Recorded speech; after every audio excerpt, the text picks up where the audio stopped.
غالب ہے، اور اللہ سے ڈرتے رہو، بے شک اللہ بخشنے والا ہے، مہربان ہے۔ اے پیغمبر،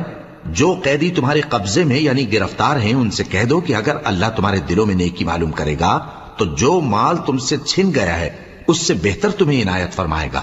اور تمہارے گناہ بھی معاف کر دے گا، اور اللہ بخشنے والا ہے، مہربان ہے۔ اور اگر یہ لوگ تم سے دغا کرنا چاہیں گے تو یہ پہلے ہی اللہ سے دغا کر چکے ہیں، تو اس نے ان کو تمہارے قبضے میں کر دیا، اور اللہ دانا ہے، حکمت والا ہے۔ جو لوگ ایمان لائے اور جنہوں نے ہجرت کی اور اللہ کی راہ میں اپنے مال اور جان سے لڑے، وہ